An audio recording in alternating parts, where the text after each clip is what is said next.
Welcome to Satsunami.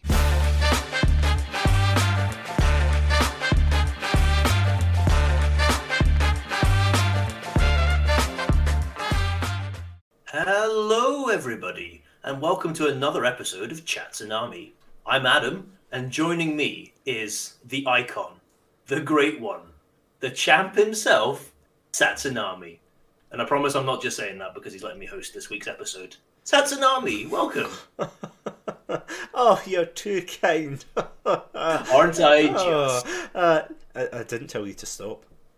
No, they'll keep... No, there were three. It took me ages to come up with those three. I was like, the great. Yes, you like the great one. I was like, the man. No, that's not. The man. That's not praising enough. That's not brown nosing enough. Yeah. Yes, I know what I'm getting you for Christmas now. I'll just be as like thesaurus being like, for me, and it's all the bad pages ripped out. Anyway, that every great co-host needs. Yes. Yeah. Oh my god, can you imagine if you did get someone like that in real life? Like, you know, like someone who's like, here's a thesaurus to compliment me, and you're like, ha ha ha. It's like, no, I'm serious. It's like, I don't pay you for compliments. It's like, I don't pay you at all.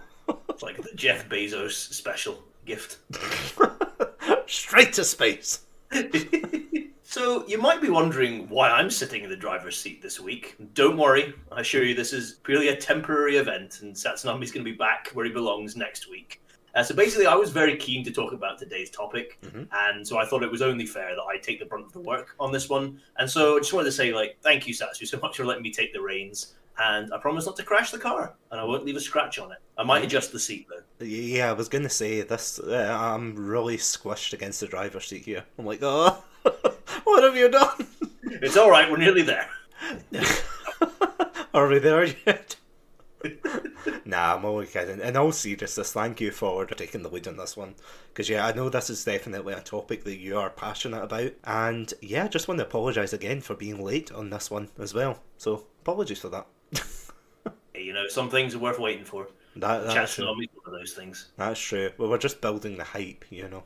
And don't worry, this time it wasn't because, like, some HelloFresh man or, like, someone selling insurance or something came to the door. Oh, no. Not this time. Damn it! I'm gonna have to get rid of my section of who's at Satsunami's door.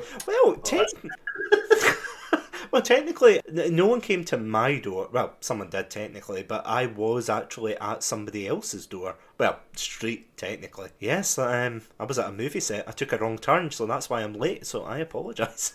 So you're an extra now. You're an unintentional extra now in in a major motion picture to be released. Yes, well, that's what they keep saying, that that's where they're filming Indiana Jones 5, Curse of the Were-Rabbit, but I don't know. I didn't see Harrison Ford, but I did see someone who looked vaguely like him. Oh my goodness, it's confirmed. Yeah, because that's what somebody said. They were like, oh, is that Harrison Ford's stunt double? And you looked at the guy and you're like, that's the kind of guy you'd squint your eyes at and go, is that Harrison Ford? And you'd be like, nah. He doesn't look angry enough. Like Indiana Bones, maybe. But yeah, sorry, that was a complete side tangent. I'm going to hand it back to you. I'm sorry for derail. No, we need this colour, we need this flavour.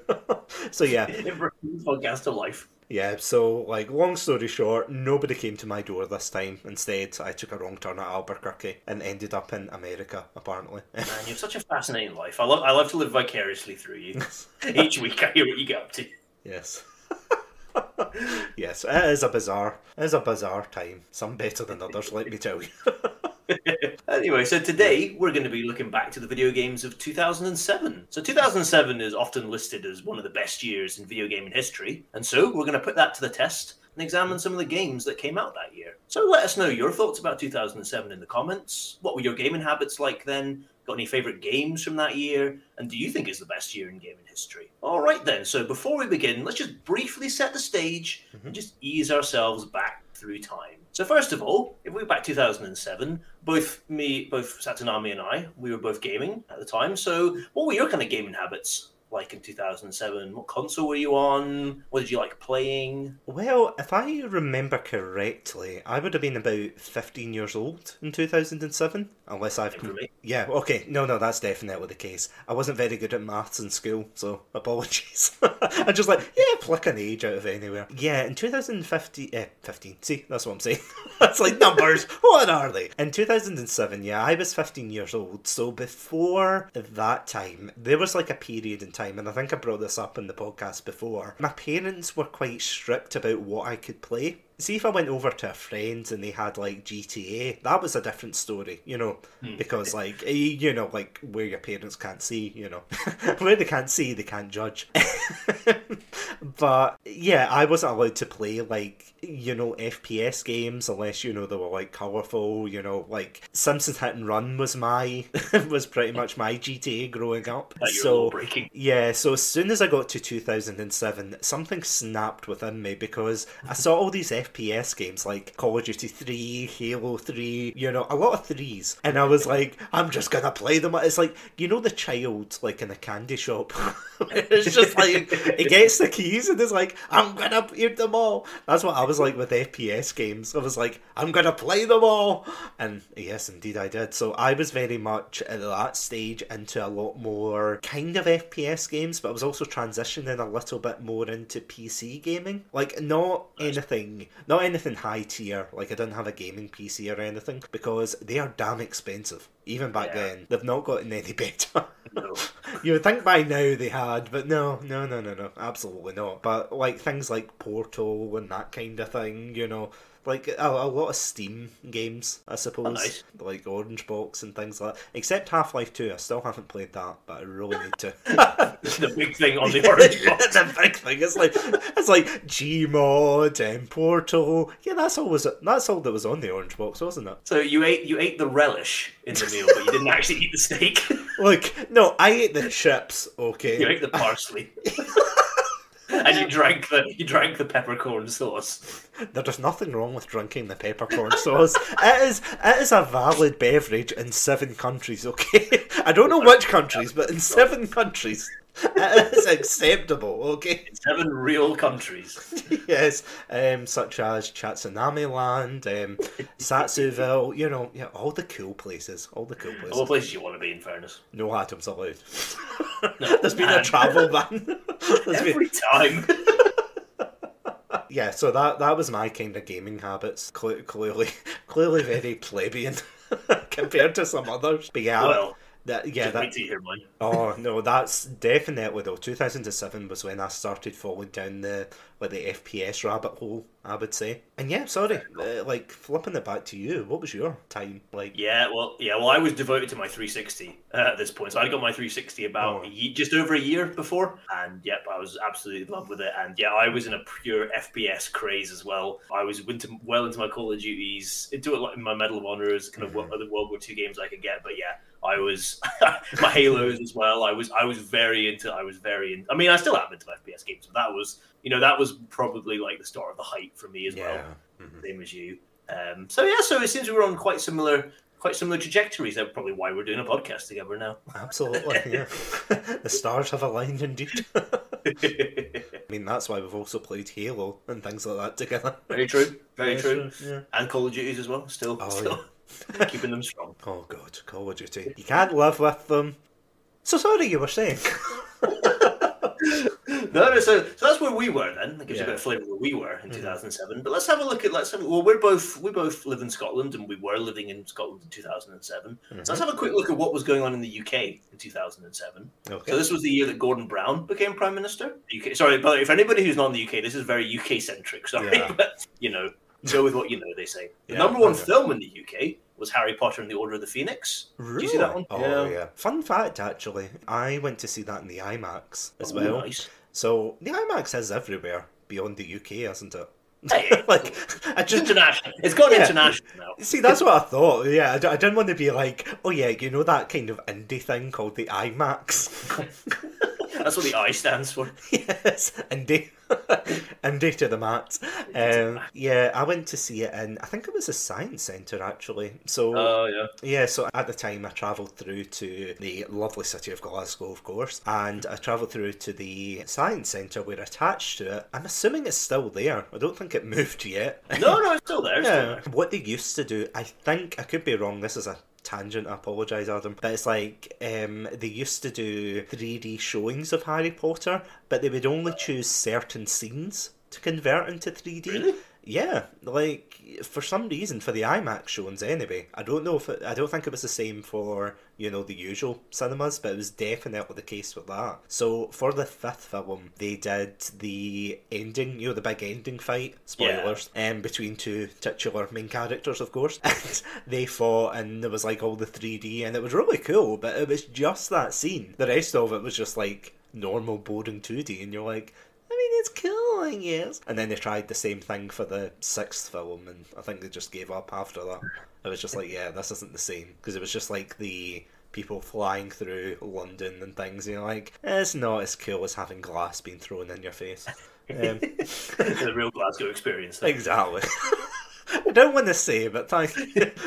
I'll say it. Thank you for taking the brunt. That's so crazy though that they decided there is a selective free. I almost would prefer that method of 3D, to be honest, because I think we've talked about this before, maybe on another, I can't remember what episode, but we've talked about how like with a 3D film it was like you got a couple of scenes and the rest of it was just two people talking, and you're like, this is pointless.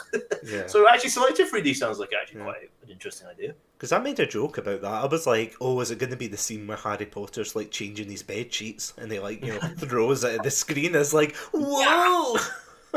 Don't get hit by that mattress, Harry. It's like, yeah, no, unfortunately not. Instead, we got the boring, major bombastic fight at the end. It's like, oh, I guess. Yeah, back then they didn't have that. Oh, what do you even call that show on Netflix? You know, the one where the woman goes into people's houses, or rather breaks into them. Yeah, the one about Spark and Joy. Yeah, that's the one. Yeah, I can't remember her name, but I don't want to try to butcher her name. Yeah, but yeah. Yeah, you know the one, yeah. I know the one. Back then, I'm sure people will know. If you've seen it, you'll know what. Yeah, you know what we're talking about. But yeah, sorry. So that was a number. No, it's fine. That was a number one film. There was some good content. That was good. Yeah. The number one song. See if we get some good content out of this one. Number one song was "Bleeding Love" by Leona Lewis. Do you know that one? Do you remember that one? Oh yeah. Yeah, it's a banger. Thank you. Yeah, I'm here all night. I listened to it again and I was like, man, this is... I'm not that big into pop music, but I was like, damn, that is a banger. Gavin and Stacey debuted on British television in 2007. And we also had Celebrity Big Brother's racism controversy with Jade Goody and Shilpa Shetty, which I didn't watch Celebrity Big Brother, but I remember that vividly at the time. Oh, yeah. Terrible business. I think Big Brother in general is just like, hold a 6-foot pole towards it. I think that was when social distancing, like before it was kind of commonplace, like I think it was still acceptable to socially distance yourself from Big Brother. I agree. I don't even know if it still goes on now, but if it does, I think that still applies. Oh, absolutely. Keep your distance. Absolutely. So that was where the UK was at. So let's quick look at what the gaming industry was like in 2007. So this was the 2 years into the Xbox 360's life cycle, and we were 1 year into the Wii's. And 2007 saw the release of the PS3 in Europe. Wow. Do you know what the best-selling console? Can you ever guess what the best-selling console was? I'll give you a clue. It's not any of those three that I just listed. During 2007, what the best-selling console was? PlayStation 2? No, it sold a lot. That sold more than the PS3, I think, during 2007. But it was a handheld one. What, the DS? Yeah, Nintendo DS sold 8.5 million were sold. Damn brain training. It was one of the biggest selling games as well, 2007, well remembered. See, it is terrible because I actually did buy that one. I think that was such a big thing though. I remember just getting that. What annoyed me the most, like again, off on a tangent, surprise, surprise, but this is what really annoyed me about it, was the fact that see when you were doing the puzzles, it was like you were supposed to do, the mental arithmetic as fast as possible, but sometimes when you wrote down the answers it wouldn't register. Like you would put a 2 and it's like, did you mean 4? And it's like, no, I did not mean 4. And they would put it through as the wrong answer. It's like, you've got a brain age of 94. It's like, you know what? How dare you sass me in my own home? A 15-year-old boy, how dare you sass me? You haven't played it in years. I think that's why. I think I've got a bitter resentment. I don't blame you, to be honest. That's enough to get a lifelong resentment. Absolutely. stoke that fire. But wow, I didn't know that though. Yeah, no, I was really surprised by that as well, because I thought, like, I presumed with the PS3's release, that would be the best-selling one, or like I thought the Wii maybe as well, because I think everybody and their grandma eventually ended up having a Wii, or two in their house somewhere. It's like... Oh, is that the way I just phrased that? Yeah, sorry. Damn it, Nintendo, see? That's why you don't call your console this name. No, go on, sorry. You were talking about families in the UK coming together for a Wii. For a Wii, yes. Families across the world coming together for a Wii. Yes.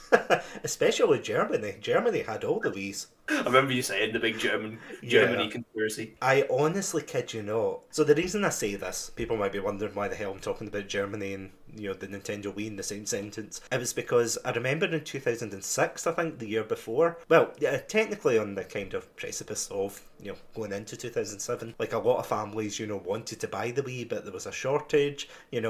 Some things never change, and a lot of people in the UK were ordering from Germany because for some reason they had like a surplus of them. Why, I don't know. Like, genuinely, I actually had my friend like tell me, he was like, I'm ordering it from Germany, and it's like, okay. It's like, fair enough. I think I got mine a lot later, but it's like, okay, fair dues. You didn't get one of the prize Germany editions. Yeah, I didn't. Yeah, I didn't get it angrily yelling at me, so I'm upset. I'm upset. I just got a boring... I don't even know. I was going to say a boring UK one, but it was probably manufactured in a far-off land. Manufactured in the UK. Yeah, it definitely wasn't. No. It would have fallen apart instantly if it had rusted away like a good old British car. Exactly. Grand old British craftsmanship. So, yeah, you've heard it here first. Satsunami exclusive that a British Wii is not as sturdy as other Wiis abroad. Anyway, Wii is full of rust. Yeah, moving on.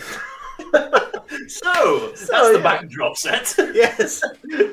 So let's get diving into some of the biggest games that came out in 2007. Yeah, let's go for it. One of the big hitters, in fact, maybe the big hitter, in your viewpoint, was Super Mario Galaxy, which came out for the Nintendo Wii. Did you play this one? I never did. So this is the thing. I technically have it on the backlog because I bought the Mario. I caved in. Okay, this is my confession. Forgive me, sandwich, for I have sinned. But I got the the Mario All Stars pack. Was it part of that? Was it? Yeah, it's Mario 64, Mario Sunshine, and Mario Galaxy. Yeah, apparently Mario Galaxy 2 is meant to be better, supposedly. But I have heard. yeah, no, I just bought the first one because I thought, might as well.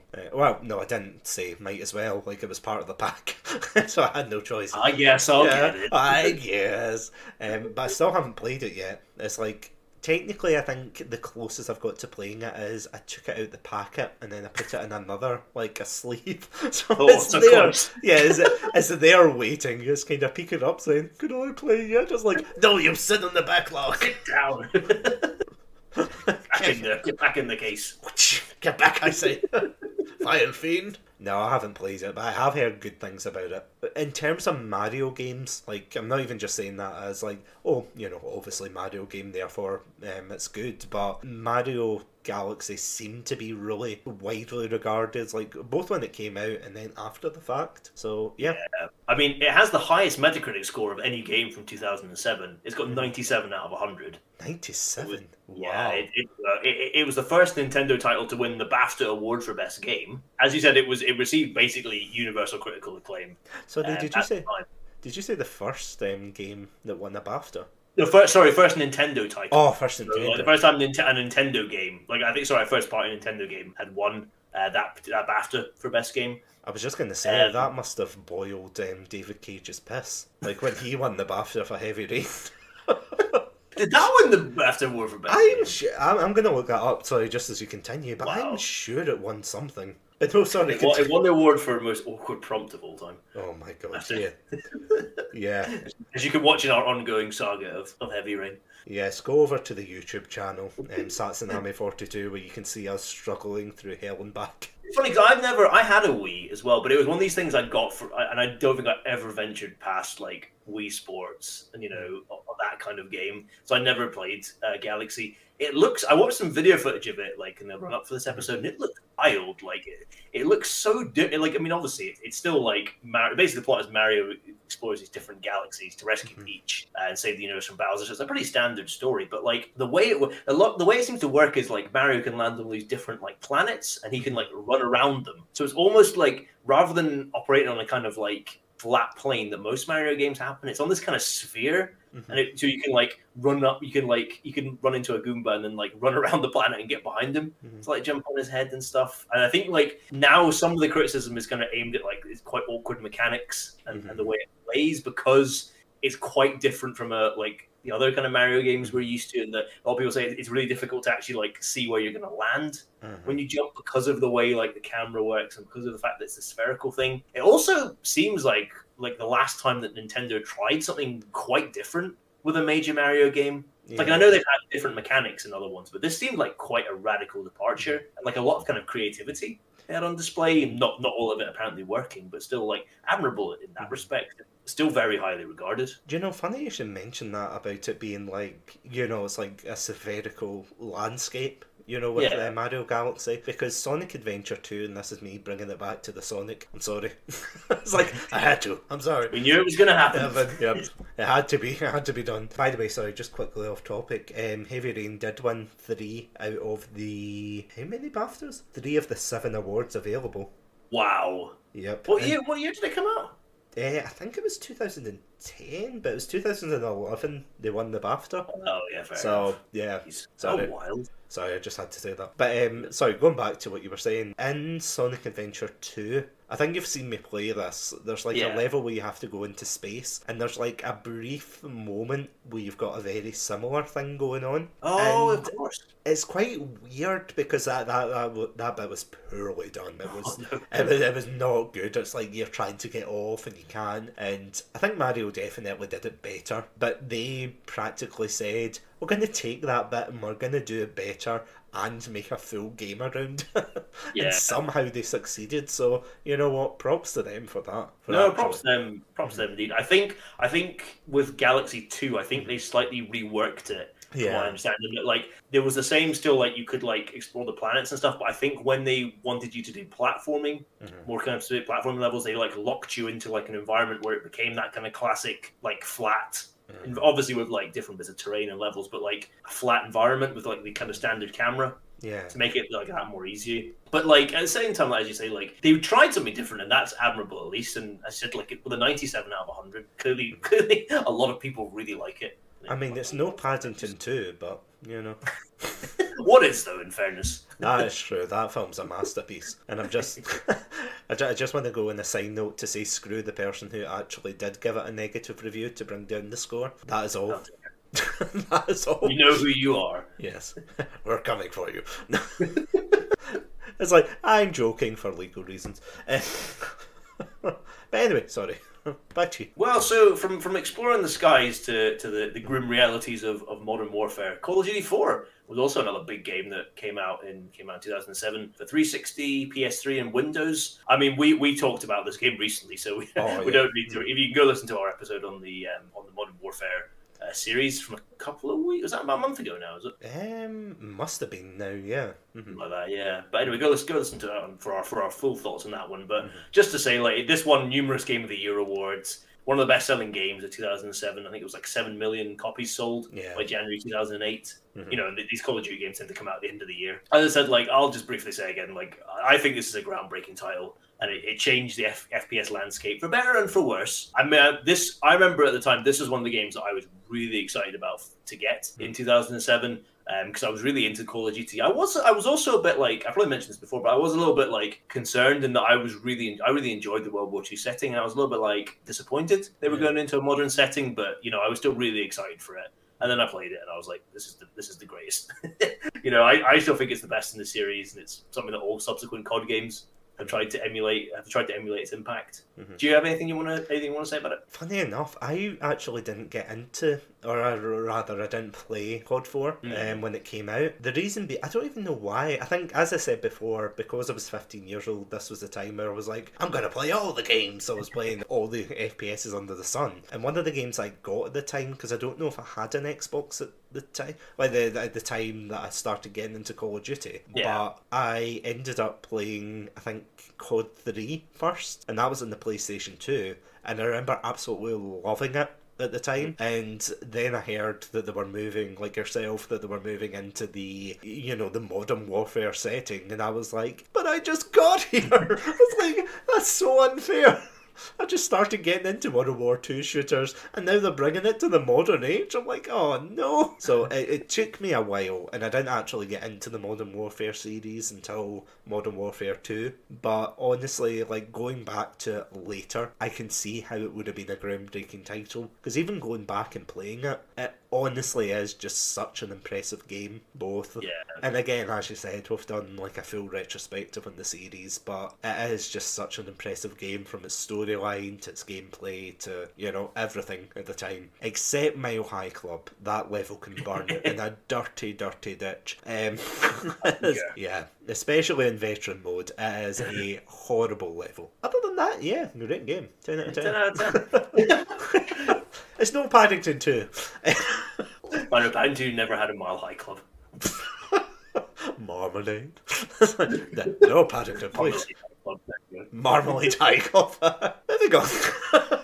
Well, there's another big shooter as well. Came out in 2007, and that was, again, another one that we talked about. A bit longer ago now, but that was Halo 3. The Xbox 360. Now this was the best-selling game released that year, at 8.1 million sold. It had a mixed reception for the campaign, but there was universal acclaim for its multiplayer. Oh, absolutely. And apparently the first 20 hours of its release still ranks as one of the biggest days for Xbox Live gaming in history. In like the numbers of playing it and everything. Yeah, this was huge. It was absolutely huge. I mean, again, you can go back to this. That was episode number 2, my first episode.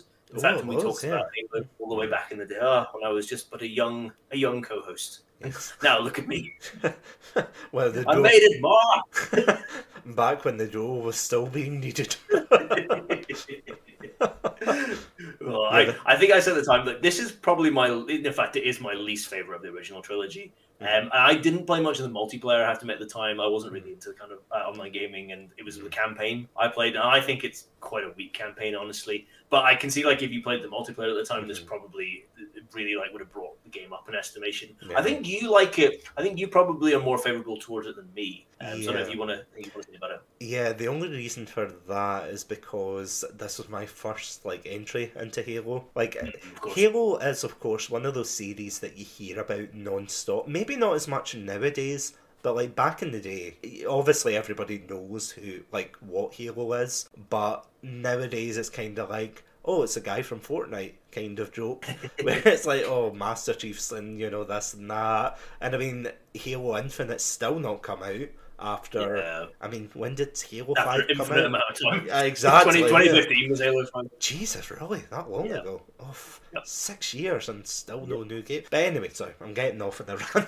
Yeah, honestly, listen to our Halo retrospective. It's episode 2. We do go into more in depth. But yeah, this was my first entry of the series, and I'm not gonna lie, I was very confused by the campaign, because I kind of saw the promotional material, people talking about like the Arbiter being the enemy, and then when I actually played the game, he was his friend, and I'm like, okay, I don't get this. You know, it was a very confusing experience. And Halo was actually one of the first games that I played online with my friends. Oh well. So I kind of have a soft spot for it in that regard. That, and between that and Call of Duty, there was a lot of like online series. Like, do you remember Machinima? Yeah, just for anyone who doesn't know, or, you know, is forgotten about a long lost, don't want to say legend, because I have heard very dodgy things about them, like taking pay and everything, and taking credit, and the horrible business. But I don't know, like, for legal reasons I do not know, because I haven't worked for them or anything. But Satsunami's views are his own. Don't you lump me in with myself? I'm my own worst enemy. But basically, there was a lot of like content creators who did a lot of gaming content, and they partnered up with Machinima. One of the famous series was Arby and the Chief, which is one I bring up quite a lot, and one I have to admit I really enjoyed back in the day. Did you ever watch that on YouTube? I don't think I did. Like, I think I've heard about it through you. Yeah. I think I was. It's at like the time. it's literally just a guy who plays about with these two toys and pretends that they're alive, like the Master Chief doll and the Arbiter doll, but as if it's like a Toy Story kind of deal. But they just play Halo. It's quite juvenile, but at the same time, it was like at the time, it was like high class, cutting edge quality. I mean, between that and Online Gamer, which is again a classic for Call of Duty, and that's the other one that it's like the stereotype of the COD bro gamer, which funny enough, like thinking back to it, you don't really see that as an advertisement anymore, do you? No, not really. Like back in like in 2007, you know how you used to have like the kind of bro. Oh God, I can't believe I'm describing it like that. But like the kind of bro. Oh, look at me! I play Call of Duty, dude. But nowadays it's like they've distanced themselves, and it's like here at Call of Duty, we are a safe and inclusive environment, and it's like I've been on the Xbox Live. I've been on Xbox Live during the 360 days. It is not a safe community. It is still not the same. But yeah, it was like those kind of that kind of content that was coming out at the time as well, which endeared me towards like Halo, because I was like, oh, everybody's playing it. And there was also Rooster Teeth as well. They did they of course did Red versus Blue, which I didn't watch a lot of, but I did see some scenes enough to make me interested kind of in Halo. It was a huge thing at the time. Red it really was. It's still going, apparently. Is it still going? Apparently. I don't know if it's stopped now because they've got like 50 other series that they're working on, but I did hear that and I was really shocked. I was like, how is this still going? It's like it's over. Stop, he's already dead. I was like, no, we're going to continue this series. We're going to keep going. Yeah, no, I absolutely loved it, playing it. It was a bit of a mix, but I think that was the first time my gamer tag actually got made fun of. Not the Satsunami one, because Satsunami was only a glint in my eye at that time. It wasn't like a thing yet. That wasn't until I went to uni. Yeah, before it was a very generic name, and some French guy, I think, just started like saying, "Oh, it is a silly name," and I'm like, okay, fair enough. Yeah, so sorry. Fun fact of the day: bullying's not cool. Fun fact, kids. Don't do it, kids. Come on. Just shoot them in the face and be nice about it. Move on. Be the change that you want to be, unless it's in Halo, in which case... Just get a gravity hammer. Exactly.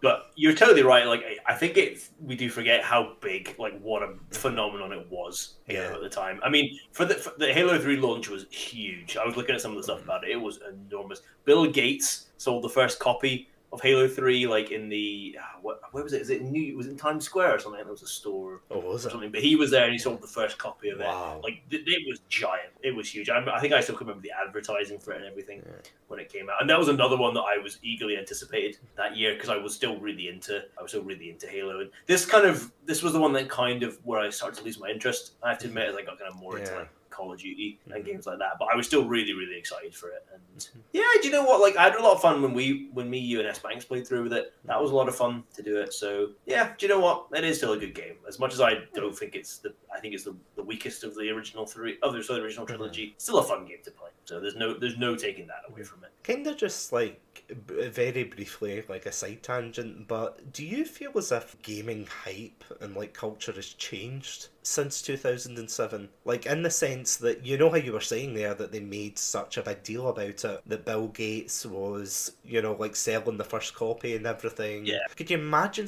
well, obviously not because of, the big pandemic, the big Mr. Vid, but can you imagine something like that happening these days? I think we're a bit more jaded now because we've had... there's been so many recent failures. I mean, again, we did an episode on hype. On hype in video games a while back, so you can listen to more of our thoughts on that. But there have been a lot of high-profile failures, ranging from Fallout 76 to Cyberpunk to Mighty Number 9, Anthem. Like there's a whole litany of them now. Like, so I think we maybe are more jaded now. Like, so I don't know. Like, maybe I'm sure there were probably failures before, but like I don't know. I didn't feel like there was as many high-profile ones. Yeah. Through like the kind of mid 2000s. So. Yeah, like I guess it's different as well now because you can get like there's so much of like digital downloading of a game Yeah. rather than like going to a store and like queuing. I mean, people still do that. I've seen that people still do that, but like now it's far easier to get a copy of a game, unless Bill Gates is like sending you your digital copy that we don't know about. Maybe he is, and we can't prove it. You didn't do anything, Bill Gates, didn't I? They just I? disappears. Back into the internet. Hey. Yeah, so I think you're right in that. I think it has changed just through it. But there was one more game. There was one more. Well, actually, a collection of games, which was the Orange Box, which came out on 360, PS3, and Windows as well. And this was a collection from Valve, which had Half-Life 2, with episodes 1 and 2, Team Fortress 2, and Portal. So IGN called this the best deal in video game history, and I still think that stands true. I don't think there's a greater collection of games that have been released. Like, if you can think of one, please say. But I honestly can't. This received 17 Game of the Year awards. Team Fortress, obviously Half-Life 2 had come out earlier. Half-Life 2 had been released in 2004, and Episode 1 was 2005, 2006. I can't quite remember. Episode 2 was 2007 was the first year that was released. But Half-Life 2 remained one of the most popular, one of the most like widely regarded games of all time. Team Fortress 2 remains popular. I mean, I know it's free to play now, but it still has quite a hefty following and a player base. And Portal was like the real surprise. I don't think anybody saw that coming when the Orange Box released. Everybody was really into Half-Life. Everyone was really excited to play Half-Life 2, and then they discovered Portal, and it's usually cited as the kind of standout of the collection. Personally, Half-Life 2 remains one of my favorite games. I know I've talked a bit about it during different episodes. I love it. I think it's great. I never played Team Fortress 2 because I wasn't really into online gaming, and it never really took off on the 360. It's on PC now, where it's retained its popularity. And I popped in Portal tonight because just before the episode, because it's been a long time since I played it, and it's still a really interesting game. It's really fun to play, and it's one of these games that it's only like a couple of hours. So you can play it in a day, and it's just such a great gem of a game. So honestly, I love the orange. I think I got the Orange Box in 2008 for my birthday, and I just remember being like, "This is amazing." And I still think it's like the greatest collection of games. What do you think about it? Oh no, I totally agree with you there. I have to admit, as I said before, I have a very limited experience with Half-Life 2, but I have also played like Garry's Mode and things like that. Well, if you can say you've played Garry's Mode, it's more of a social experiment gone wrong, I think, at times. But it's the same mechanics, Yeah. It's the same source engine and things, and it operates like really well. Like I feel as if it is like a timeless system. You can just like jump in at any time, and just it's like everything works the way you expect it and things.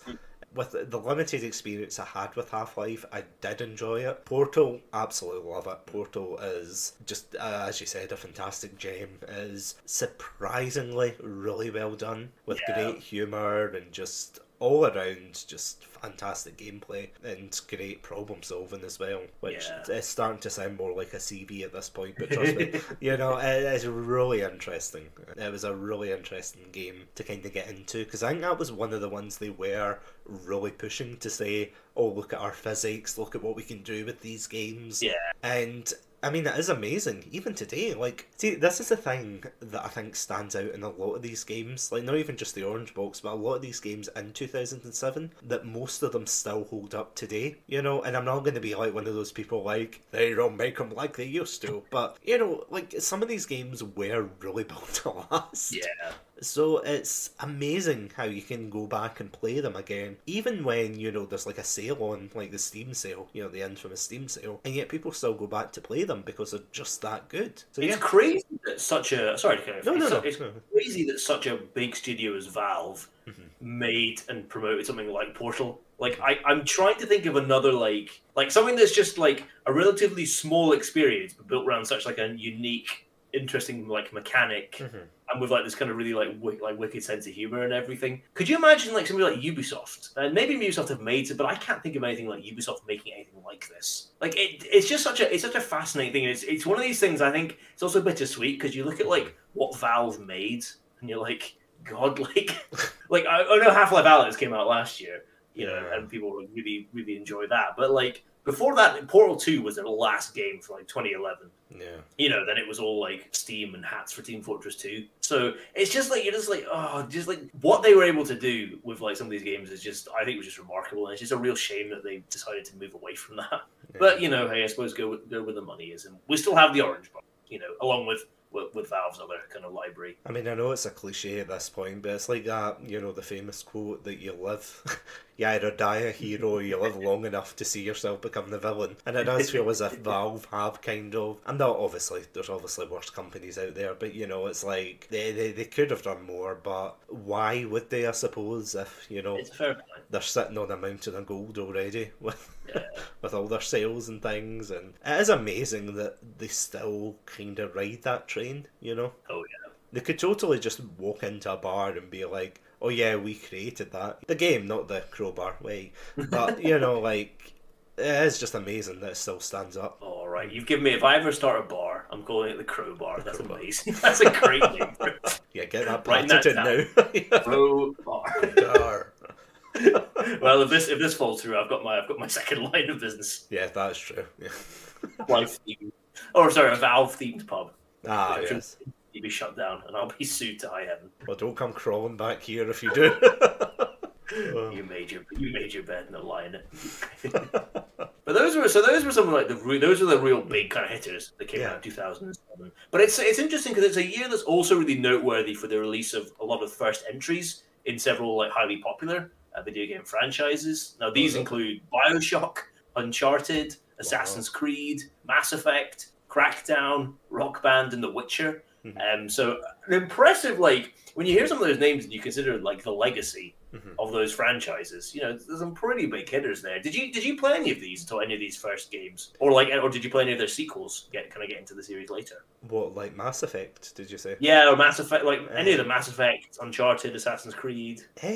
Well, funny enough, I played a little bit of the Assassin's Creed series. All I remember, because I remember one of my friends had it, and I was just blown away by how beautiful it looked. Yeah. Because, like, obviously looking at it now compared to some of the games, you're like, oh, it's a bit cheesy, you know, like that. But I remember seeing the trailers for it, the gameplay. If you compare the PlayStation 2 to the PlayStation 3, or, you know, the original Xbox to the 360, the graphics were such an upgrade at the time. Just like what it is now, like compared to the PS. Well, maybe not. I feel as if the barrier, or not the barrier, but the split between them is kind of narrowing slightly. Yeah. Definitely back then there was a huge jump between quality for, like, I'm just thinking of like PS1, like PS1 Hagrid, PS1 Metal Gear, you know. Even and Final Fantasy 7. Yeah, exactly. And then you get to like there, or that stage with the PS3 and the 360. We don't talk about the Wii because the Wii still has the same graphics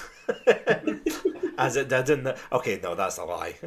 It's a little bit better, but a little bit improved. We all know how that went down. That they went over gameplay, which is fair enough. Yeah, as I said, the PS3 and the Xbox 360 were just... They honestly at the time looked so beautiful, and especially for Assassin's Creed. Mass Effect, I think the only reason I played Mass Effect was because I bought like a 2-pack, and I don't know why they were doing these at the time, but I bought like this 2-pack of games, so it was like, it came with Crackdown as well. Nice. I don't know why though, because they're both not related to one another.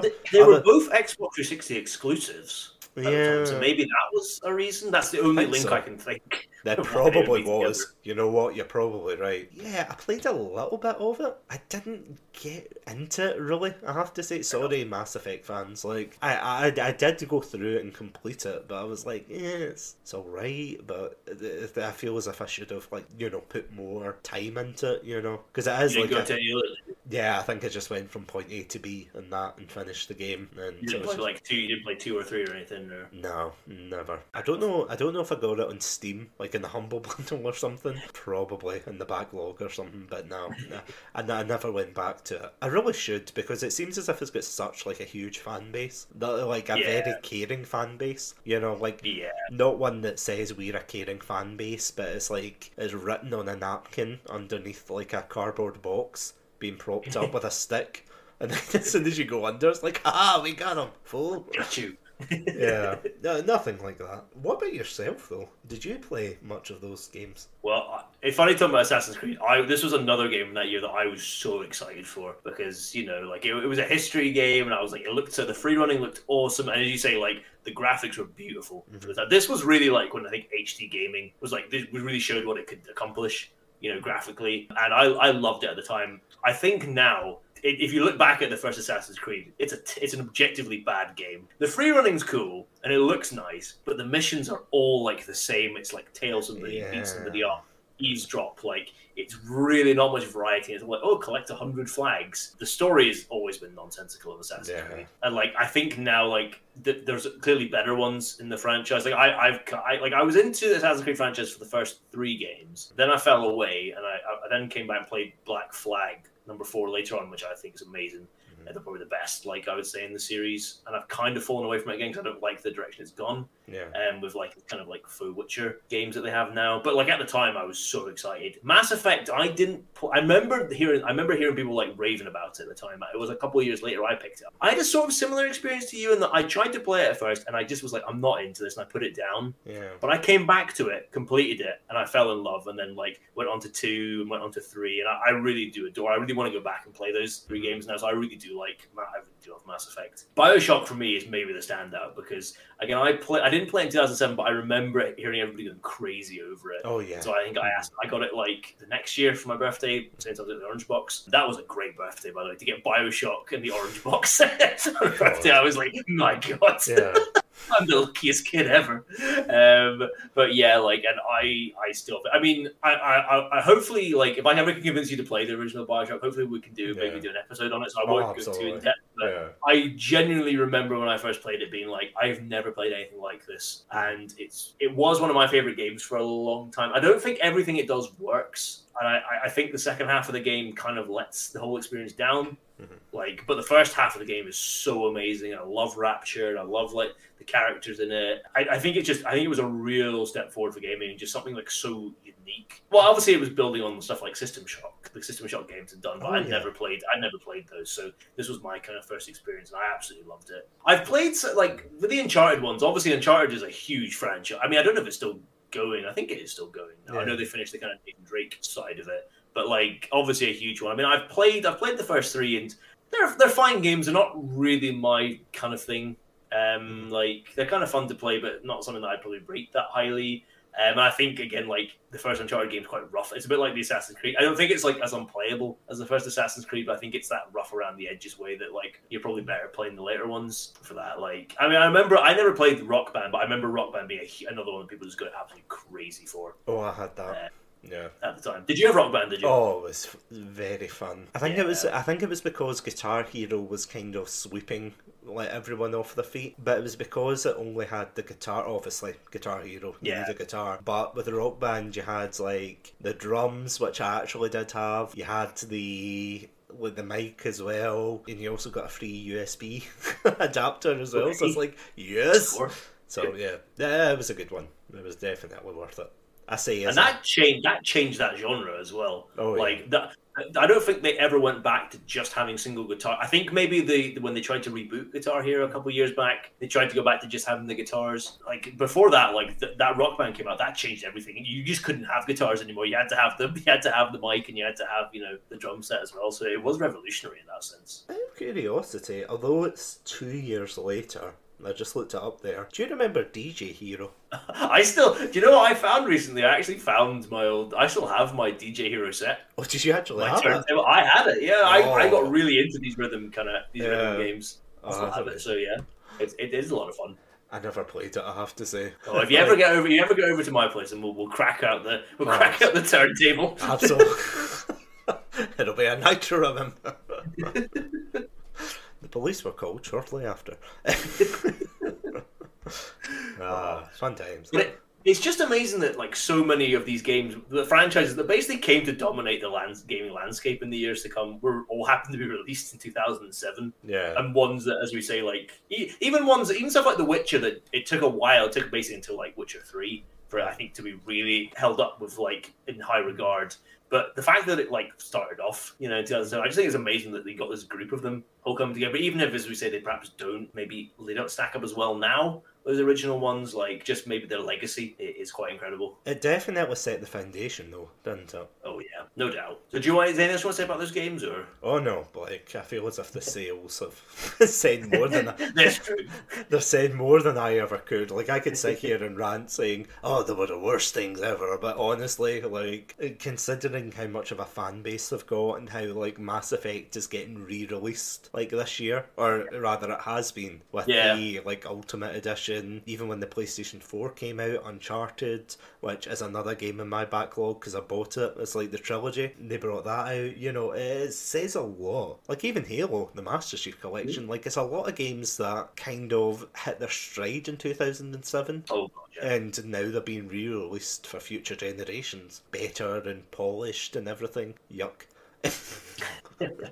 We want the authentic experience with what we thought were amazing. Well, what were amazing graphics at the time for the most part, but now you're like, oh god.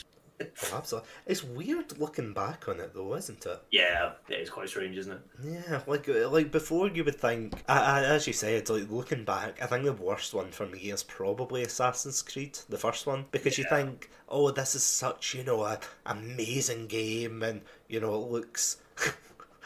Sorry, I'm just laughing because I'm thinking of what they said about it being historically accurate, and now like where it's gone since, like saying, because I remember, and I don't know if they still do this, but I remember like being blown away at the beginning when it was like Assassin's Creed is worked on by like a team of multi-faiths and everything. A multicultural team, yeah, with different faiths and beliefs and things, and they want to preserve the historical accuracy, and it was like, oh, wow, that is so cool. And the fact that all the buildings look cool, there were lepers on the streets and everything. Yeah. You were walking. It was amazing at the time. Where was the recent one? Where was the recent one set? Oh, it's Viking times. It's like in Britain. So it is. Yeah, is that Valhalla? Valhalla, yeah. That's I mean, technically, I think maybe that one's a bit toned down as far as I heard. I can't say that for definite because I haven't played it. But I've heard a lot of people enjoy that one. But I just remember there being like a kind of subplot or something about I don't even know, like Templars and mystic magic, or I don't even know. The mythos and everything is just so like it was out of whack, to be honest. 2 really made it go out of whack at the end of Assassin's Creed 2. But it's just out of control now. Honestly, like the future stuff I always thought was the present day / future stuff is always like the dullest part of it. And you're like, why is this? Well, for me, I'm like, why is this here? I think the most telling thing is, as I said before, saying like how much time and effort, and I think even with Assassin's Creed, the original one, they actually took off the crossbow off of Altair, the main character, because they said it wasn't historically accurate. Now that could be like a complete myth, so yeah, anybody feel free to challenge me in case that is not the case, but I'm sure I heard that they took that out because quote unquote it wasn't historically accurate. And then you flash forward to like Assassin's Creed Odyssey, I think. Was that the one set in Egypt? Or Origins was Egypt. Oh, Origins, thank you. Origins, and yeah, it's like pre-order now and get your free Horsemen of the Apocalypse. It's like, what? What? I beg your pardon. Excuse me. You go to Assassin's Creed Syndicate where you have like the Batman grapple hook thing in like Victorian London. Uh-huh. And Assassin's Creed 2, where they had the totally accurate, like sort of like marksman style, like 15th century flintlock pistol. I mean, I suppose technically, and I'm being very generous here, but was that not the game that you were friends with like Leonardo da Vinci? Oh yeah, or something, true, yeah. Where at least you can kind of play that off as kind of silly like antics with like a real life inventor or something. You can be like, okay, that's how you pass it off. But when you keep doing that and being like, oh yeah, look, you've got like a Tommy gun or something, and like the Renaissance is like, yeah, I don't think Leonardo da Vinci was that much of a good inventor. He was a great mind, but I don't think a Gatling gun was on the top of his list of things to invent. But yeah, I'm a great inventor if that wasn't on the top of his list. Oh god, can you imagine?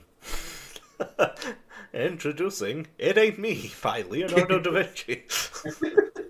Well, there was a couple of other notable games as well released in 2007. So we had the PC dick measuring contest that was Crisis. If you remember that one at the time. Was that Crisis? Does it run Crisis? Was that Crisis 2? No, this was Crisis 1. Or was it the first one? This was the first Crisis, yeah.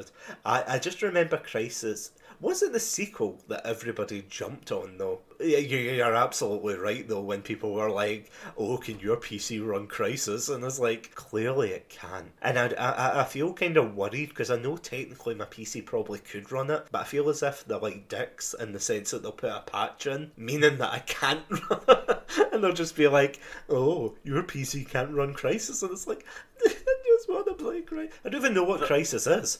Just like, I know the game, like I've seen the pictures, and it's like an FPS, but I don't know what it's about. I've got it's about North Korea. You go to some like island in the Pacific where the North Koreans are like, there's a North Korean like task force there, and there's like it's to do with like aliens. There's like eventually comes with aliens and alien technology, and like you're trying to race the North Koreans to find it. Are you being serious? No, I might go look up the plot. It's wild. No. It's actually on it's on Game Pass. I've downloaded it off Game Pass because I'm like, wow. I feel it's something I have to at least experience. I don't know if I'd like see it to completion, but I kind of want to like run around and hunt North Koreans on a Pacific island while trying to find alien artifacts. I was going to say, I thought you got that mixed up with Homefront. It was like Proto. It was like the people who developed Homefront played this and were like, do you know what? There's something here about this North Koreans. Oh, thank God. It was released in 2011. That means we don't have to talk about it. No, it's true. Like, we don't have to talk about Homefront now. Oh, terrible game. That's next week, 2011 games. No! We also had Legend of Zelda came to Nintendo DS in 2007 with Phantom Hourglass. Oh, of course. I mean, I've never played that one. I don't think it's well regarded from what I understand. Although it's like it's kind of interesting. They tried to incorporate like a lot of like the touchscreen stylus mechanics. I feel as if DS games are a very fine art because a lot of games tried to jump on the DS kind of train, and because of that you get a lot of guff on it. Like, do you remember like the days of the Game Boy where there were just so many games that were just nonsensical? Oh yeah. Like, every property from like Scooby-Doo to, Beyblade and things like that, just everybody wanted a piece of that, like, portable pie, Like, even Robot Wars had a game on it. It's like... Oh, it did, didn't it? It wasn't great, but it wasn't the worst. Because have you ever tried, like, trying to battle other robots with a D-pad? Not fun. Kids these days don't understand. They don't understand the trials and tribulations. Exactly, they do not understand. It's terrible. It's horrific. But yeah, for the DS, it was quite similar. For me, I only played, this is me putting on my contrarian glasses on, but I really only played, the DS for Pokemon. I did not play it for really much else. I don't think you're alone in that. I think that was probably quite a common experience. Honestly, I could be like, oh, I had a DS. I loved the DS. It's like, name your top 3 games. And I'd be like, Pokemon, Brain Training, that one game I got to learn French, and it turned out it wasn't very good. That's my top 3. Oh, funny enough, actually, there was no Pokemon game in 2007. Well, actually, technically there was. Really? I'll jump ahead now, but there was a North American and European release of Diamond and Pearl. Okay. Like, technically it's come out in Japan the year before, but like, I'll give you that. A worldwide release, Diamond and Pearl. Did you play either of those, did you? I didn't play them until much later. That's another whole tangent in itself. But that was when, as I said before, that's when I started drifting away from other games. Again, I think I brought this up in our childhood games episode. But that was kind of the time when I started trying to move away from what I consider to be old childish games and things, which is complete rubbish. But 15 years old, it's like, I want to buy games where I can shoot things, and I like. See, that's the thing. Is I want to buy more adult games, and it's like, what does that even mean? You either have fun in a game or you don't. There's no point judging on how mature it is. But yeah, that's when I started to move away. I did play it later on, and it wasn't great. I'm gonna be honest. There's a lot of people growing up, or who grew up, and that was their very first Pokemon game. Although, like, I have a cheek saying that because Pokemon Yellow was my first game, and that has like a lot of bugs and things like that. But oh god, it was just really slow and clunky. I really did not enjoy it at all. And everyone keeps saying, you know how they used to do the third version? So it's like they had Diamond and Pearl, and then I think 2008 was when they brought out Pokemon Platinum, and I did not. I honestly don't want to fork out the money for it because people keep saying, "Oh, it's the definitive edition. It's the best edition. Play it." And it's like, oh, listen, if I didn't enjoy my steak, I'm not gonna order. I'm not going to order a beef burger right after it. Like, I'm not going to, like, tell you what kind of steak it is because, you know, that's just going to cause another war in the chat. Too many wars raging out. Another one. Yeah, we've got too many wars and too many fronts. We've got to fight we've got to pick our battles. Well, speaking of battles and war, gaming's angriest man, Kratos, returned 2007 in God of War 2, which was like a kind of almost like a send-off for the PS2. Probably quite a fitting one, to be honest. I mean, I've played a bit of... I completed God of War 1 and I had fun with it. I played a bit of God of War 2. I hated God of War 3. I've heard. And yeah, it's not. You may have heard me rant about it. And I've not played the recent one, so I know it's in a different direction. But there's not really God of War is not really for me. Again, with the caveat, I've not played the recent one, but it was a nice thing, I suppose, if you did have a PS2, like, you know, that it was a kind of good send off as that generation ended. I never got into God of War, maybe just because it was an 18 at the time, so because of parental restrictions I couldn't. But even then, like, it wasn't a game that interested me. Fair enough. Like, I was probably more into, as I said, like FPS games and things like that. Yeah. And yeah, it just wasn't for me, I don't think. Which that's fair enough. Yeah, I feel bad saying that because I know that it is like a series that everybody, well, not everybody, but like a lot of people do cherish, you know, and say, oh, it's a great series, but I'm like, It feels like you could go into it feels like you could start with the new one now, though. It doesn't feel like you'd need to play any of the original three. Like, it feels like if you wanted to get into it, you might as well start with the new one because it seems like quite different and it looks like it plays quite differently in that way, I suppose, you know, in that sense of it. But yeah, sounds like not really a series for either of us. I'm gonna guess again. This is probably another series that doesn't have much interest in either of us. But it was a notable release in that Skate came out that year and kind of bringing like a more realistic edge to the world, kind of skateboarding games and like the Tony Hawk ones. I mean, I've never played the skate games. I've really only ever played like the Tony Hawk one, so I can't speak to it. But I know it was a favorite of skaters. Oh, really? Because it was a bit more realistic. The skate games, like in the way that rather than like with Tony Hawk, you know, where you press buttons, combos, and things like that, and flips. In Skate, you kind of flick the right. I think it's the right thumbstick.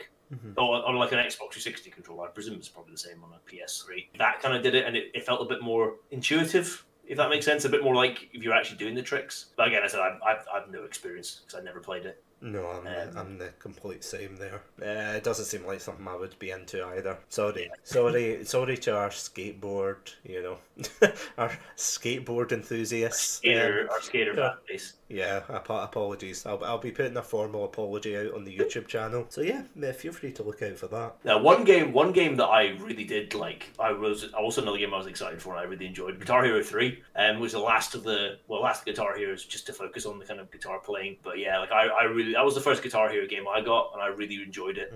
Had a lot of fun with it. Do you play any of the Guitar Heroes? You were a Rock Band, right? Yeah, I was more a Rock Band person. I never played Guitar Hero, but I was one of those weirdos where like everyone else had Guitar Hero, and I'm like, I'm a Rock Band person. But that's a weird thing about this, because I'm thinking of games like Just Dance or, you know, any music or rhythm games nowadays. Yeah. But during the days of Rock Band, they didn't really have DLC for it. What they did instead was they had like a themed base game. So it'd be like you would have Lego Rock Band, you would have the Beatles Rock Band, Aerosmith, I think. Aerosmith, yeah. I actually bought a couple of them at the time. They were a lot cheaper for obvious reasons, but even still, it's a bit of a scam having to shell out for like if you want to play, you know, Hard Day's Night, you know, it's like, oh, you can't buy the original, you know, you have to buy like a whole separate disc, and you're like, oh, why do we have to do this? Weird. Why you do this? And nowadays you just have to steal your mother or father's credit card and just pay for it in the store. For legal reasons, that was another joke. Thank you for laughing. We're doing crime. we don't do crime here. We don't do the crimes. We don't. Anyway, So- sorry. Yeah, so like we just last year I was going to mention there was the Lego Star Wars: The Complete Saga came out, which collected together the two Lego games that didn't like the original trilogy and the prequel trilogy. Honestly, the only real fun I've had with the prequels is playing Lego Star Wars. I'm going to be honest, but Really? like that was there's some fun stuff in the prequels. I'm just joking. I'm just joking. But Oh, I for really like Star. Oh, sorry, not for the original trilogy. Sorry, for the prequels. Oh, right, okay. No, I thought you were going to say, I thought you were talking about, like, the other games, and I was about to throw down hands for, like, I was about to defend the maiden Battlefront's owner. I was like, how dare you sully her name? Oh no!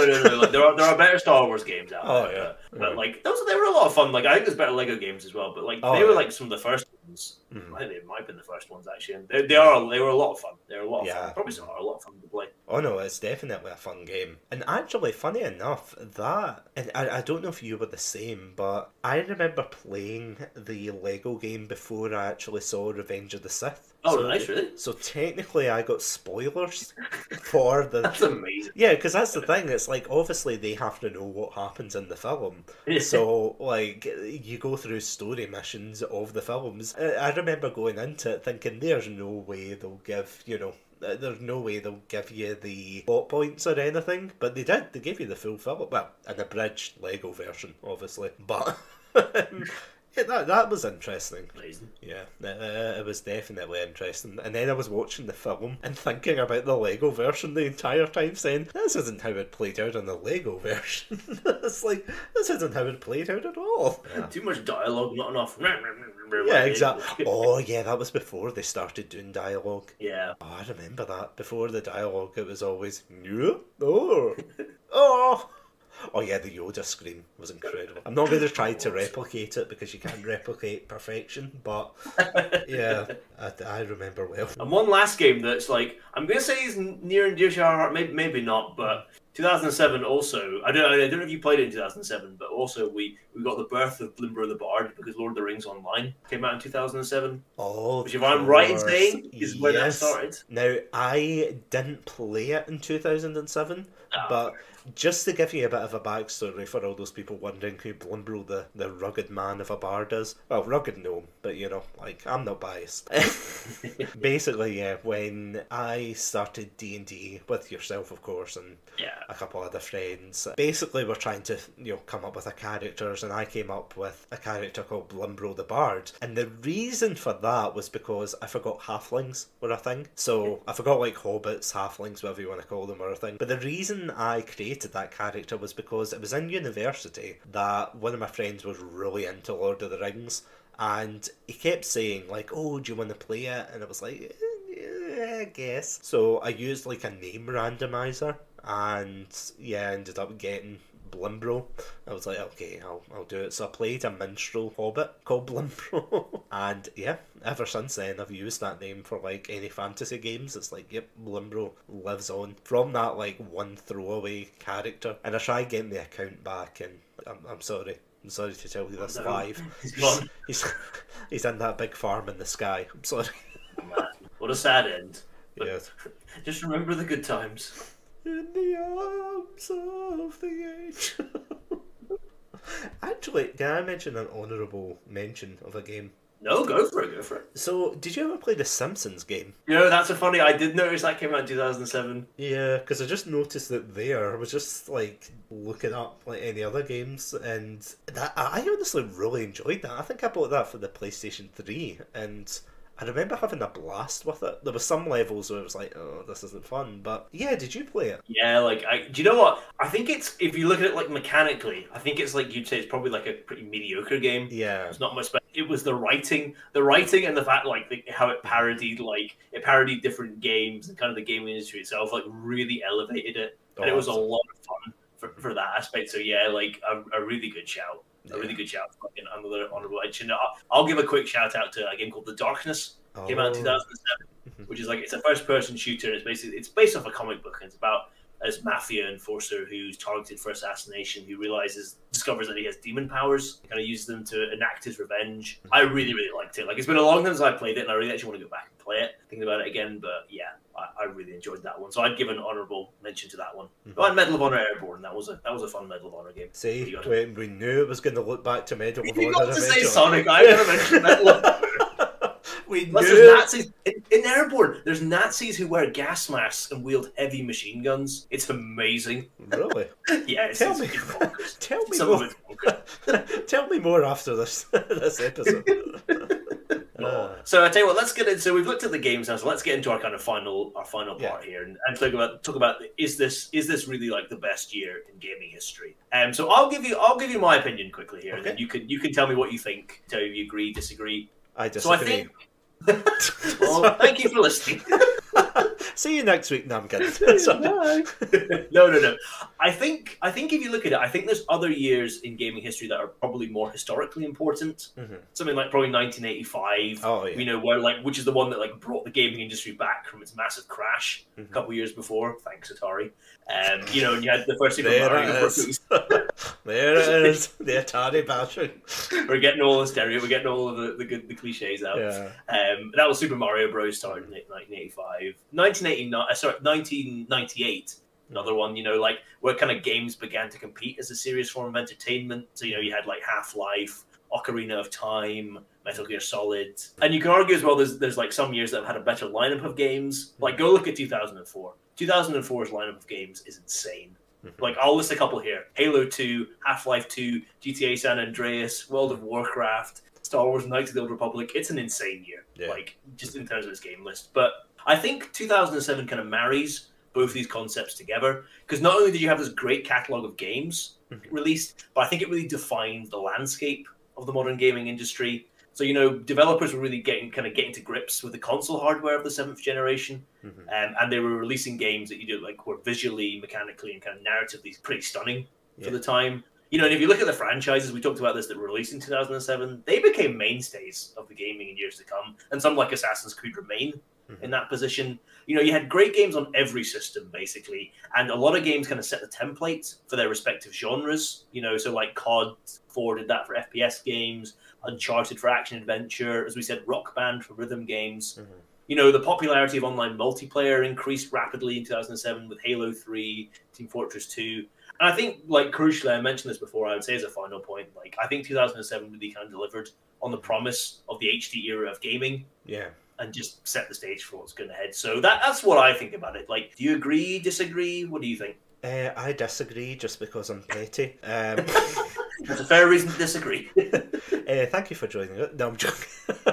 No, in all seriousness, I totally agree with that. As you said, there were definitely other iconic years. Like, I wouldn't, I would agree that like 2007 maybe wasn't the year that defined it, but see, this is the thing though. Gaming is, and I don't want to get too philosophical here and be like, gaming is an ever-changing landscape, but it really is, isn't it? It is. Because as I was saying before, I honestly feel as if gaming has, for better or worse, I think maybe slightly for better, but you know, it's a very grey area. It's completely changed. You've gone from the days of where you would get a game that had to be polished on release to games that are half-baked now, but because we have the ability to, you know, like patch them and everything, it's like technically they still had that in 2007, but it was more like they were more likely to push out a game that was going to be finished, if you know what I mean. Yeah.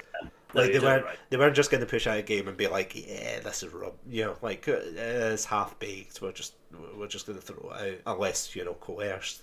Sonic 06.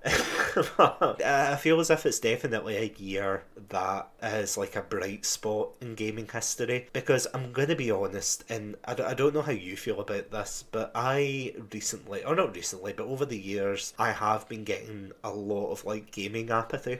Like, do you feel like this, where sometimes you just go on a game, you start playing it, and then you just think, I can't be bothered with this, and you just turn it off, and you go to look at the gaming news, and it's just nothing but scandal about how, you know, Cyberpunk is the worst thing since Birdemic, or, you know, like, this game isn't working, oh, there's microtransactions and that. It's few and far between nowadays that we're getting good news. And again, whether that's, like, a good thing that we're challenging these companies more or not? Because, you know, it's good to, like, hold, and sorry this is a tangent, but, like, it is good that people are kind of holding them more accountable, but at the same time, it's like, it's not like, and maybe because we were teenagers, but it's not like those days where gaming was, like, a completely different thing in 2007 compared to what it is now. And I mean, it was completely different compared to what it was in the 90s. You know, 90s it was, haha, a funny Italian plumber and Blue Hedgehog, you know, that then evolved into, haha, military shooters, to sandbox games, to now it's battle royale simulators. You know, it just keeps changing. Business models keep changing. I feel as if, though, for 2007, it hit a sweet spot. I feel as if, and spoilers for if we ever go ahead, but like I feel as if like up to 2010 maybe that's where it peaked, but 2007 was definitely that just right. It was the Goldilocks years, I would say. You know, it wasn't too cynical, it wasn't too, you know, obviously unless you chatted on Xbox Live, but we'll just brush that under the table like so many of gaming failures.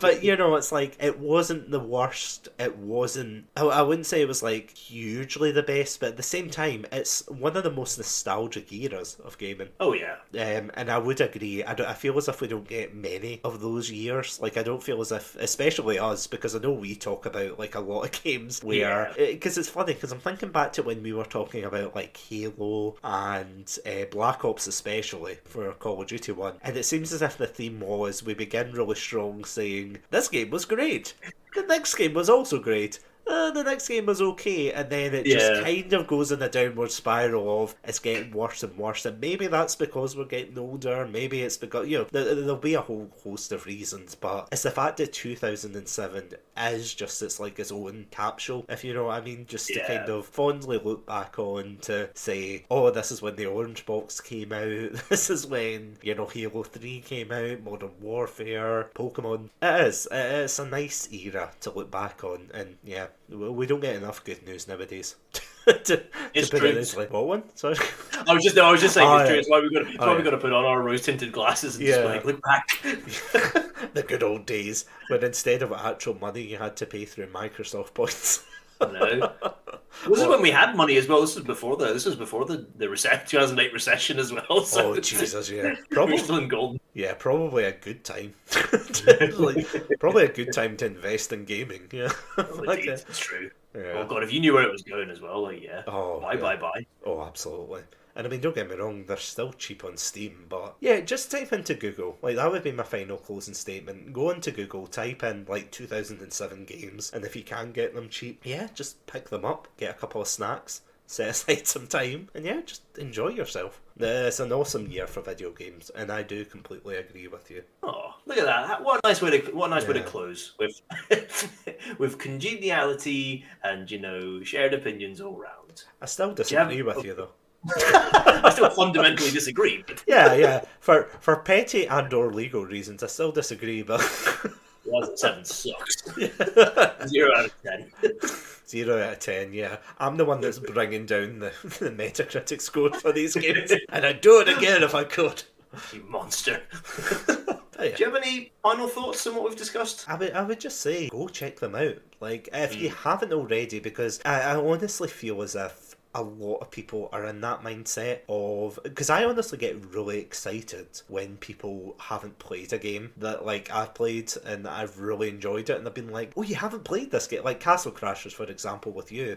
And I know like it's a running meme that I go on about it a lot, but genuinely, like, it was a game that I played at university. I had a lot of fun with it, and I just wanted to share that kind of joy and that nostalgia with somebody else. Like, whether they were forced to or not, for legal reasons, I can't comment. But, you know, it's like sharing... I mean, that is gaming as a whole, isn't it? It's shared experience, and just... Because you do get, like, a lot of adverts like that nowadays, which is very depressing, considering we're on the hurdle towards our 30s. And it's like, that's a scary thought to think years and years ago we were playing on these consoles that nowadays are considered retro. Like, I mean, I have ranted about this before, but remember, in fact, were you there when we went to that Comic-Con and there was Oh yeah, Mario yeah, everybody. there was a retro gaming room, and it had like a 360 and a Wii and everything. And I don't know whether they were memeing or not. That was like a couple of years ago, but it's weird to think that that's the way it's going now. Now a lot of gaming companies, obviously they're marketing to kids because that's where the money is, but at the same time they also have an understanding that a lot of the core demographic have grown up. Yeah. And there's all that nostalgia pandering as well when the advert where it's like the guy who's supposed to be in his 30s but he's got like grey hair and everything, and it's like, oh, bugger off, Nintendo. And he like comes out and he's like, oh, what's that you're playing, son? I'm playing Pokemon. He's like, oh, Pokemon, I used to play that.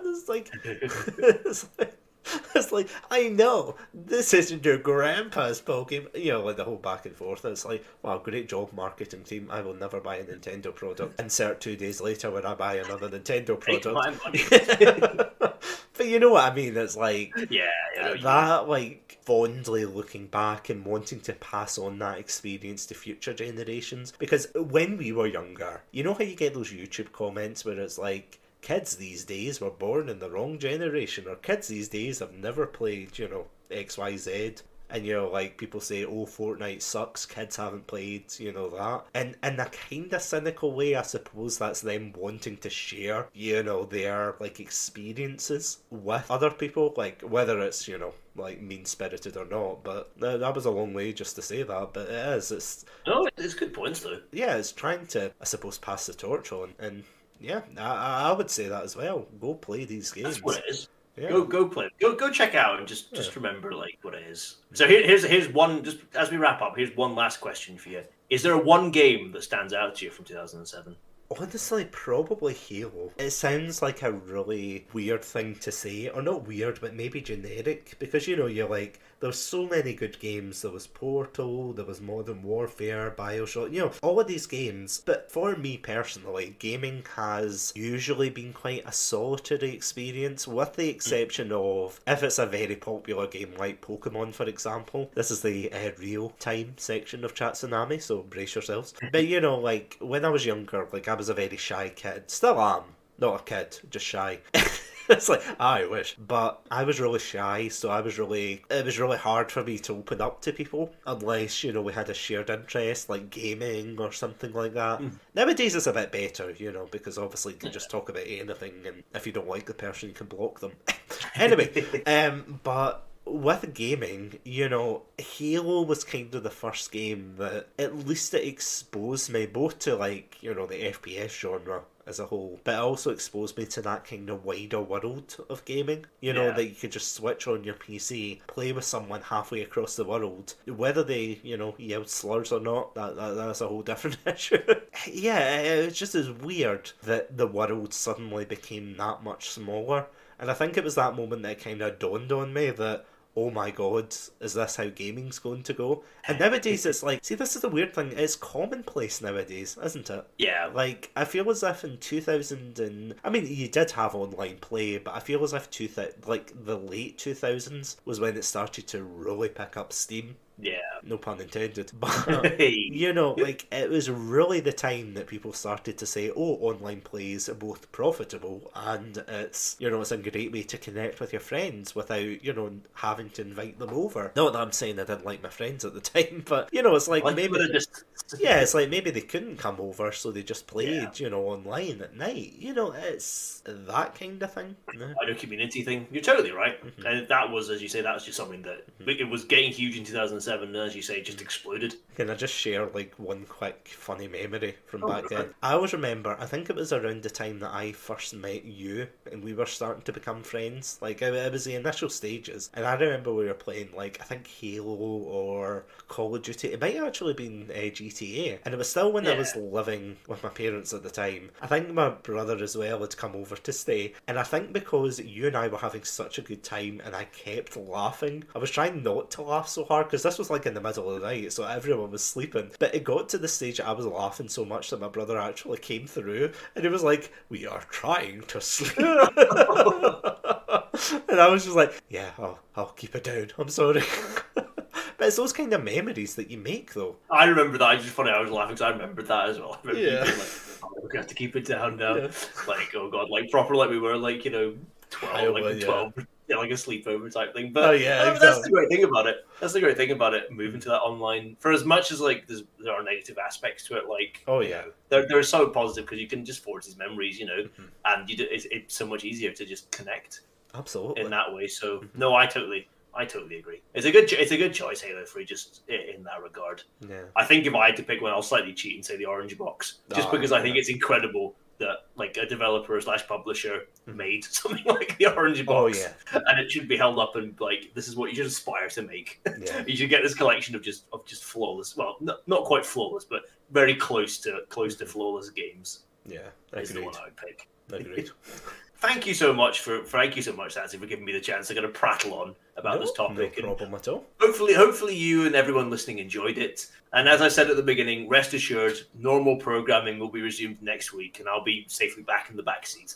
Well, we'll see what the people say. The people must decide. They must vote. So, yeah, Adam, thank you so much for taking us through the rabbit hole of nostalgia.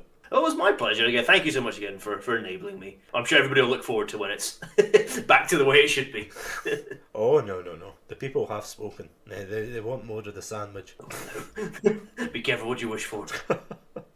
Don't rub the No, sandwich. but thank you. Yeah, don't rub the sandwich for wishes. That's not how it works. Yeah, you won't get wishes, you'll just get crumbs. Yes. So don't get crumbs everywhere. It attracts ants. And trust me, they're a pain in the arse. Anyway, enough about my hatred towards ants and love of Starship Troopers. If you want to see more of this kind of content or content from the channel, you can follow us at Twitter, Instagram, TikTok, YouTube, Facebook, and of course Twitch under the name Satsunami42. If you want to check out our new Let's Play series, T-Posing, you can check us out over on YouTube at Satsunami42, where myself, Adam, and our very good friend Green Shield play a variety, what was it you said? A smorgasbord of games, such as Heavy Rain, which I'm playing with you, of course, Breath of the Wild, Warzone, and we have actually just recorded stuff for a GTA episode. It'll be out by the time you're listening to this, so yeah, feel free to check that out at Satsunami42. If you want to check out more Satsunami episodes, like the one you've just heard, then go check that out on Anchor, Spotify, YouTube, and of course all good podcast distributors. Go check it out. It is a lot of fun to do, and yeah, it's always a pleasure coming on every Wednesday. It is. Yeah. A pleasure and a privilege. Yes, it's an honor. It's an honor. It's an honor to serve with you. But yeah, until then, actually, but before we end, do you want to lead us out? Did you lead in so strong? Oh no, I don't think I'm ready. No, you do. I'm too nervous. No, you're ready for the stay. You're ready for the stay safe, awesome, and hydrated. Come on. That was what's more. I couldn't actually remember. Okay, right. I've got it now. So, well, thank you all for listening, and we'll catch you again next week. And so, in the meantime, stay safe, stay awesome, and most importantly, stay hydrated. Bye, guys. Bye.